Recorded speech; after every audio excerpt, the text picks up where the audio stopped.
अच्छा, ऐसा धोखा हमारे साथ किया, भोगोगे तुम।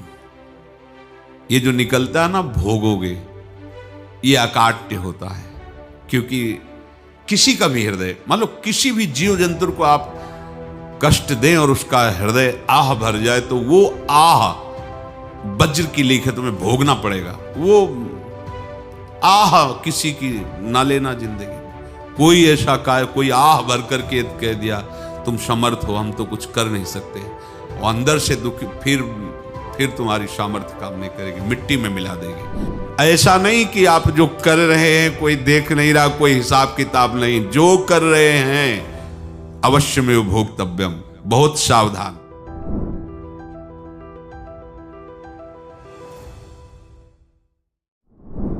जीव स्वयं नित्य निरंतर कर्मों के जाल को रच रहा है और अपने आप को बांध रहा है। आपको मुक्त होना है, बंधना नहीं है। जीव का जन्म कर्मों के अनुबंध से होता है, कर्मों के बंधन से होता है, और उसको अपना ऋण चुकाना होता है। कर्मानुबंध ये बहुत सूक्ष्म विषय है। जैसे आप जिस परिवार में जन्म लिए हैं, तो उस परिवार के लोगों से आपका ऋण है, इसलिए उसी परिवार में आप आए हैं। और ऋणानुबंध, उसको बिना चुकाए या बिना वसूल किए आप वहां से जाएंगे नहीं। आपको लेना है तो वसूल करना है, और देना है तो चुकाना है। ये पूर्व के जन्मों से निश्चित किया गया है। जैसे किसी के यहां पुत्र हुआ, जन्म से ही पैसा खर्चा शुरू हुआ, जब बड़ा हुआ तो उद्दंडता के द्वारा मार पूरे परिवार को क्लेश पर क्लेश देता चला जा रहा है। ये तुम्हारे कर्म का फल है। या ऐसे शक्तिहीन बुद्धिहीन ऐसे पागल पूरे जीवन सेवा करो, तुमसे अपना हिसाब चुकाने के लिए वो आया है।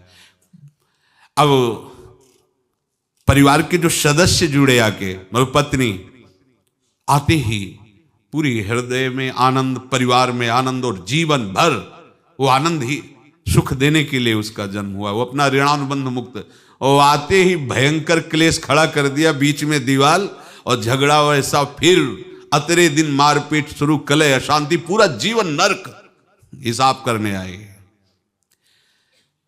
यहां ऋण चुकाए बिना कोई जा नहीं सकता, ऋण चुकाना पड़ेगा। किसी का ऋण वसूल करना है तो किसी को ऋण चुकाना है, दोनों काम करने होते हैं। अनेक जन्मों में अनेक लोगों के साथ हमने जो बर्ताव किए हैं, अच्छे या बुरे, वो होंगे। अब किसी आदमी को हम जानते नहीं, अचानक मिला, अचानक टक्कर लगा और मार पीट गाली गुप्ता सब कर दिया, चुपचाप सह लो। क्यों? ये आपका हिसाब है, पूर्व का हिसाब। हमारा उससे कोई द्वेष नहीं, कोई संकल्प नहीं। अचानक घटना घटी और हमसे द्वेष करने लगा, हमें पीटने लगा, हमें गालियां दे, ये हिसाब है, चुपचाप सह जाओ। अपने घर का भाई ही भारी दुश्मन बन गया और क्लेश दे, हिसाब है। एक प्रभुदत्त ब्रह्मचारी जी की वाणी में पढ़ा था, एक महात्मा जी भ्रमण करते थे, तो उस समय असरफियां चलती थी, मोहरे असरफियां, तो उनको भेंट में देते लोग। तो या तो ठाकुर सेवा में लगे तत्काल, या संत सेवा में तत्काल लगे, उसका संग्रह करके डोलना ये ठीक नहीं है। बैरागी के लिए सिद्धांत में ये ठीक नहीं है। तो जब 2, 4, 6, 8 ऐसे मोहरे हुई, तो उन्होंने विचार किया कि और भ्रमण करके जब काफी मोहरे हो जाएंगी, तो प्रयागराज में जब कुंभ पड़ता है, एक बार पूरे सब अखाड़े के संतों को, अलग अलग संप्रदाय सब संतों को बुलाएंगे और सबको पुआएंगे। अब साधु है तो यही विचार करेगा, और क्या विचार करेगा। तो उन्होंने ऐसे डंडा बनवाया, बेंत, जो ऊपर से चूड़ीदार और भीतर पोला, और मोहरे उसमें डालते गए। और भ्रमण, जहां जहां श्रद्धालु भगत सबके यहां जाना और इच्छा रखना कि एक मोहर तो दे ही दे दक्षिणा में। कामना कोई भी हो वो बांधती ही है, ध्यान रखना। इसीलिए प्रभु जो चाहे वो करे, अपनी चाह नहीं रखनी चाहिए, अपनी चाह प्रभु की चाह में मिला देनी चाहिए। धीरे धीरे वो छड़ी भर गई। भ्रमण करने वाले महात्मा चूड़ी लगाई, इंतजार करते रहे। जब प्रयाग का कुंभ पड़ा तो चले। तो रास्ते में एक गांव में पूछा जाता है, जैसे कहीं रुको कि कोई श्रद्धालु ऐसा है जो संत सेवी है। तो कुछ लोगों ने बताया, हाँ एक परिवार है बहुत संत सेवी है और आपको मिलाते हैं उनसे। हाँ ये महाराज घर में रुका, खूब अच्छा हलवा पूड़ी पवाया और जो घर के मालिक थे चरण दबाए। चरण दबाते दबाते उनकी दृष्टि पड़ी उस डंडे पे। इतना मोटा और ऊपर से कुछ चूड़ी सी भी नजर आ रही, इस डंडे में तो कोई रहस्य है ही है। अब महात्मा जी को खवा पिला के सुला दिया। महात्मा जी जब सो गए तो पत्नी से धीरे से कहा, वो डंडा लाओ बाबा जी का डंडा। और वो चूड़ीदार जो ही खोला पलटाया तो सैकड़ों मोहरे। ऐसे संत रोज पधारे भगवान, तुम आनंद हो जाए फिर क्या।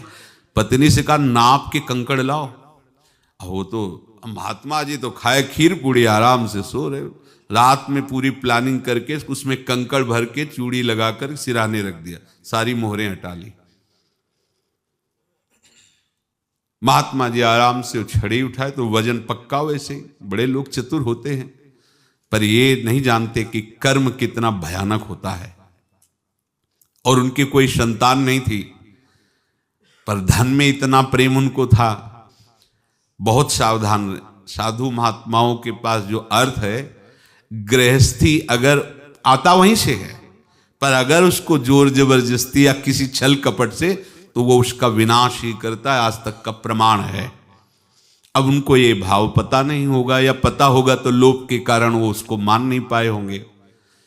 महात्मा जी गए प्रयाग में, किसी अखाड़े पर रुके और वहां प्रार्थना की कि कल जो है संपूर्ण अखाड़ों का निमंत्रण किया जाए और सब संतों को भोग पवाया जाए और उनको दक्षिणा भी दी जाए।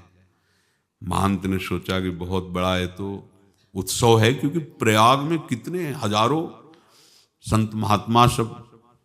तो उनका महाराज बोरों इसमें चीनी और टीनों घी लगेगा, सब व्यवस्था। बोले आप मंगाइए, एक एक हिसाब हम करेंगे, हमारे पास सब व्यवस्था है।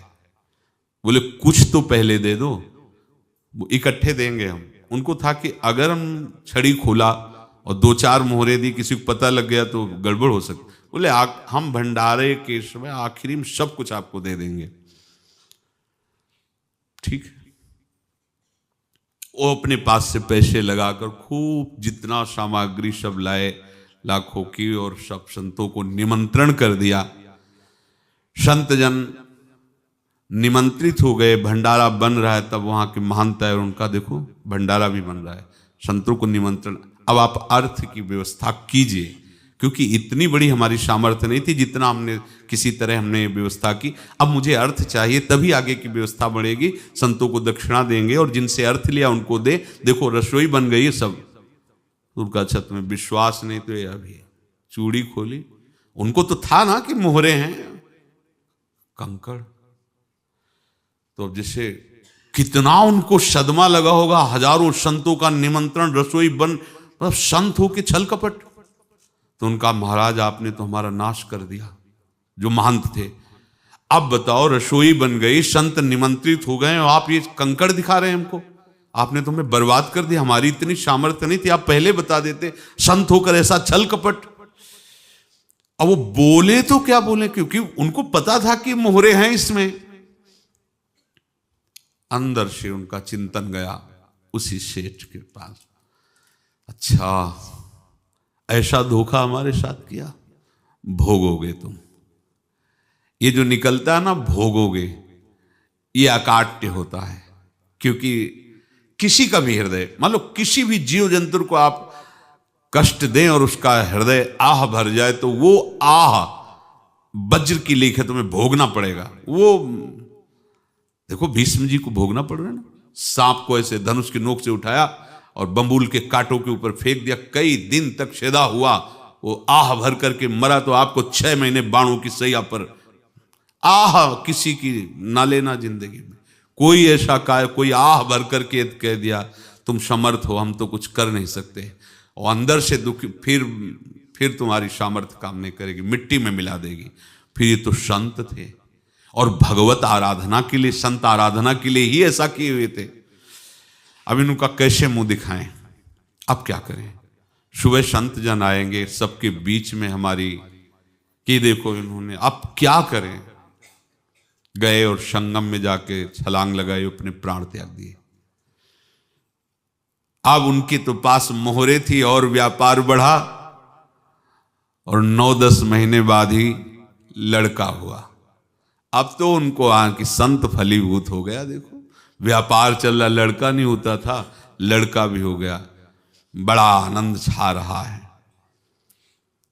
जब से वो प्रकट हुए और धन की वृद्धि शुरू हो गई, पढ़ाई लिखाई में उनके खर्चा हुआ सब, बस बीमारी शुरू हो गई उनके शरीर में। अब उसमें पैसा जाना शुरू हुआ। इतने आसक्त तो वो दोनों हो गए कि कुछ भी हो, व्यापार ठप, संपत्ति बेचना शुरू। तो उन्होंने कहा कि बेटा मैं क्या कर सकता हूं तुम्हारे लिए। बोले हमारी अंतिम इच्छा है, प्रयाग चलो और जितने प्रयाग में संत महात्मा सबको एक बार भंडारा करवाओ, हमारी इच्छा अंतिम है, क्योंकि अंतिम यही इच्छा थी। तो बोले अब ज्यादा संपत्ति तो नहीं रह गई, तो बोले घर बेच दो, मेरे लिए ही तो है, बेच दो। मुझे लगता मैं बचूंगा नहीं, पर मेरी अंतिम इच्छा पूर्ण कर दो। घर बेच दिया, जेवर बेच दी। वहां गए, जब संत सेवा की तो बोले मुझे संगम तक ले चलो। संगम तक ले गए और बोले समझे तुम चुराए थे और हमने उसको छीना है, कुछ नहीं रह गया तेरे पास कुछ, अब केवल ममता और आसक्ति में जल कर मर और नरक प्राप्त कर। मैं वही महात्मा हूं जिसकी तूने मोहरे ली थी, शरीर छोड़ दिया। महात्मा को जन्म लेना पड़ा और इनको दुर्गति भोगनी पड़ी। ऋणानुबंध होश में, ऐसा नहीं कि आप जो कर रहे हैं कोई देख नहीं रहा, कोई हिसाब किताब नहीं, जो कर रहे हैं अवश्य में भोक्तव्यम। बहुत सावधान। अनेक जन्मों में अनेक लोगों से जो कुछ लिया दिया है, इस लेने देने को मिटा देने के बाद ही तुम मुक्त हो गए। इसीलिए एक उपाय है, लेना न देना मगन रहना। क्या? मालिक को समर्पित हो जाओ, मालिक को अपना माना हुआ समर्पित कर दो, खत्म। अहम त्वाम स्वरूपापेभ्यो मोक्षयिष्यामि, सब खत्म। आगे पीछे लेना देना सब खत्म। एकादश स्कंद में भगवान श्री कृष्णचंद्र जी ने कहा जो मेरे चरणों का आश्रय लेकर भक्त मेरा भक्ति करता है, उसके पितृ ऋण, मातृ ऋण, देव ऋण, ऋषि ऋण, सब ऋणों से मैं मुक्त कर देता हूं। बस यही एक उपाय है जो इसके बंद करने का उपाय भक्तों के लिए है, वो यही है, भगवान की शरण में होकर अपना माना हुआ पूरा भगवान के अर्पित कर दो। अर्पित करने का तात्पर्य उसमें अहम हटा दो। तो दियम वस्तु गोविंदम तुभ्यमेव समर्पय। जिनसे तुमने सेवा करवाई है उनकी सेवा करनी पड़ेगी, जिनसे तुमने जो कुछ लिया है उनको देना पड़ेगा। ये लेने देने का व्यापार जब तक समाप्त नहीं होगा तब तक तुम्हारा जन्म मरण चलता रहेगा। अब आपको यहां समझना है, यदि आपसे किसी ने पैसे लिए बेईमानी करके नहीं दे रहा है तो आप उसको गाली मत दीजिए, आपने बेईमानी की थी इसलिए आपकी बेईमानी हुई है, ले गया, कोई बात नहीं है, बंधन से मुक्त हुए, जो बोझा था चला गया। उसको ऐसा ना देखे कि ये बेईमान हमारे रुपए मार लिए, अब जो कुछ होगा देखेंगे। अगर आप आगे नया कुछ करते हैं तो फिर आगे का हिसाब आपको भोगना पड़ेगा, ध्यान रखना। ऐसा नहीं है कि आपको भोगना नहीं पड़ेगा। एक ही उपाय है कि अब जो शरीर धारण किए इसी में जो भोग ले, आगे ना होना चाहिए। तो क्या करे? सर्वतो भावेन भगवान की शरण ले ले। ये तो सर्वाणि कर्माणि मयि सन्न्यस्य मत्पराहा अनन्ये नैव योगेन माम ध्यायन्तु उपासते तेषामहं समुद्धर्ता मृत्यु संसार से। ये बड़ा कठिन है पार होना, कोई छोटी मोटी बात है। एक महात्मा बाल्यावस्था से भजन करते थे, शालिग्राम भगवान पास रखते थे, और उन्हीं की आराधना करके बस पाठ नाम जप और भ्रमण करते थे। यौवन अवस्था थी, गंगा जी के किनारे अपने ठाकुर को विराजमान करके स्नान करने के लिए कपड़ा ही उतार रहे थे कि 90 लोग आ गए, भाला तलवार सब ले, मारो मारो इसको मारो, घेर लिया। तो उन्होंने हाथ जोड़कर कहा हमने क्या अपराध किया, कोई सुन ही नहीं रहा। तो उन्होंने कहा मार तो डालोगे ही आप 90 लोग, हम कोई अस्त्र शस्त्र तो लिए नहीं, एक बार हमें गंगा में डुबकी लगा देने दो और अपने ठाकुर को स्नान करा देने दो, फिर इसके बाद आप मार देना। भगवत इच्छा से वो लोग रुक गए, स्नान किया और अंदर से प्रार्थना की, प्रभु ये क्या लीला है आपकी, आपके सिवा मेरा कोई है नहीं और ये मुझे मारना चाहते हैं। तो भगवान ने जानते हो क्या कहा उनके अंतर में, तुम मेरे में ध्यानस्थ हो करके शरीर को छोड़ो, ये लोग मारेंगे। ये मेरे भजन का फल है कि तुम्हें 90 जन्म नहीं लेना पड़ेगा, एक ही जन्म में 90 मिलके, तुमने 90 हिंसा की थी पूर्व में, तो तुम्हें 90 बार जन्म लेना होता और एक एक करके मारते। ये मेरे भजन का प्रताप है कि एक बार में ही 90 का हिसाब हो जाएगा। तुम आंख मूंदो, मेरे ध्यान में मगन रहो, मेरे प्रताप से तुम्हें कोई चोट नहीं होगी और स्वाभाविक मूर्छावस्था में प्राण तुम्हारे छूट जाए। ऐसा ही हुआ, ऐसा हुआ। तो ये बात समझ लो कि ये जो कर्मानुबंध है, ऋणानुबंध है। आप देखो, अगर शाप महात्माओं ने दिया कि तुम्हारे वंश का इससे विनाश होगा, तो भगवान भी परम धाम जा रहे तो उसी कील से, बाण की नोक में जो मछली लील गई थी छोटा कण, उसी से की नोक बनाई और उसी नोक को प्रहार किया, भगवान के श्री चरण में वही बाण की नोक लगी और भगवान ने स्वीकार किया ना। भगवान का बड़ा लीला विचित्र है। अगर छुप करके उधर रामावतार में बात, तो इधर ऐसे स्वीकार किया है भगवान ने। ऐसा कहीं नहीं दिखाया कि मैं भगवान हूं तो मैं अपने लिए, ऐसा नहीं दिखाया। नारद जी का हित किया पर नारद जी ने शाप दिया तो भगवान ने स्वीकार किया। बंदरों ने ही सहायता की, जैसा बोले थे वैसा। ये लीला इस शरीर में भोगनी पड़ेगी। हाँ, ज्यादा को कम में भुगता देंगे, पर अब अगला शरीर ना मिले, इसके लिए सर्वतो भावेन भगवान के आश्रित हो जाए। जैसे आपने दुकान फैला रखी है तो उसमें दो काम होते हैं, लेना और देना। किसी को उधार दिया है तो हमें उसे लेना है, और कोई नगद देकर सामान ले रहा है तो उसे सामान देना है, या उधार लिया है तो हमें उधार देना है। अब अगर दुकान बंद करनी है तो तुम्हें देने वालों पर जोर देना है, लेने वालों पर जोर नहीं। लेने वाला तो जाओ हम क्षमा किया, समर्पित किया, हमारा कोई संबंध नहीं, खत्म हो जाए, वो खुशी हो जाएगा। लेकिन देने वाला तुम अगर दुकान भी उठा दोगे तो जहां भी रहोगे तुम्हारे पास वो आएगा, लाइए हमारा। तो देने पर नजर रखिए, जिसका जिसका हिसाब है वो आपके सामने आता जाए, हटाते जाओ। लेने पर नजर मत रखिए और दुकान फौरन उठा दीजिए, नहीं अगर लेते देते रहे तो चलता रहेगा। आगे चलकर कुछ लेना न देना, मगन रहना बस अपने प्रभु के चिंतन में। अब हम कैसे जाने कि किसको क्या देना है, हमें क्या पता। तो हम पूरा हिसाब जिनको पता है उनको दे देते हैं, समझ रहे हो, उनको पता है क्या लेना है क्या देना है, तो इनके पास पहुंच गए, सरकारी हिसाब से सब बराबर कर देंगे। हमको अपनी जिम्मेवारी इनकी चरणों में समर्पित कर देना है, तभी हम जीवन मुक्त होंगे। ये रहस्य की बात है। प्रभु कह रहे हैं यस्य सर्वे समारंभाः काम संकल्प वर्जिताः ज्ञानाग्नि दग्ध कर्माणं तमाहु पंडितम बुधाः।